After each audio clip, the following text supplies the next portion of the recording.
మహానాడు సభలో మొన్న నర్సిరెడ్డి వాయిన వాగుడికి నేను వాడిని తిట్టుకుంటే వీడియో పెడితే వస్తే నర్సిరెడ్డి కోపం రావాలి, లేకుంటే టీడీపీలో కోపం రావాలి. కానీ ఇక్కడ తెలంగాణలో ఉన్న కాంగ్రెస్ వాళ్ళకి ఎందుకు కోపం వస్తుంది అంటే వాడి వీడియో ఒకటే సంబంధమా? బాప్ 1 నెంబర్ బేటా 10 నెంబర్ అట్లాంటి సంబంధం అన్నమాట. నెక్స్ట్ వచ్చేసి నిన్న కాంగ్రెస్ రేవంత్ రెడ్డి మోడీని తిడితే ఇక్కడ ఉన్న బీజేపీలో ఒక మాట మాట్లాడరు. నువ్వు భయపడి యుద్ధం ఆపినవా?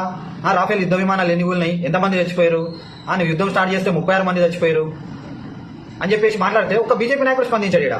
ఇక్కడ ఏం జరుగుతుందంటే తెలంగాణలో కాంగ్రెస్ కి బీజేపీలో కాంగ్రెస్ వాళ్ళు సహకరించుకుంటున్నారు. నీ పని నేను చేసి పెడతా, నా పని నువ్వు చేసి పెట్టు. ఇక్కడ మాత్రం విమర్శించుకోవద్దు. తర్వాత ఆంధ్రలో టీడీపీ అంటే ఇక్కడ ఉన్న కాంగ్రెస్ అని కోపం వస్తుంది. అంటే వీళ్ళంతా పదులుకొని రాజకీయాలు చేస్తున్నారు అనమాట. తెలంగాణను వీళ్ళందరూ కలిసి నాశనం పట్టిస్తున్నారు. తెలంగాణ ద్రోహులు వీళ్ళు. అయితే టీడీపీ గవర్నమెంట్ ఆంధ్రాలో ఎన్డీఏతో కలిసి పనిచేస్తుంది. అదే టీడీపీ గవర్నమెంట్ ఇక్కడ తెలంగాణ ఆంధ్రాలో కాంగ్రెస్తో కలిసి పనిచేస్తుంది. నెక్స్ట్ వచ్చేసి ఇక్కడ రేవంత్ రెడ్డి మోడీని తిడతాడు, కానీ ఇక్కడ ఉన్న లోకల్ బీజేపీ నాయకులు రేవంత్ రెడ్డిని ఏమన్నారు? వీళ్ళ రాజకీయం చూస్తుంటే ఎట్లా ఉందంటే అమీబా రాజకీయం లాగా ఉంది. అంటే పరిస్థితులను బట్టి దాని షేపును మార్చుకుంటుంది అనమాట. వీళ్ళను రాజకీయ నాయకులు అనే బదులు అమీబా అనడం చాలా నయం.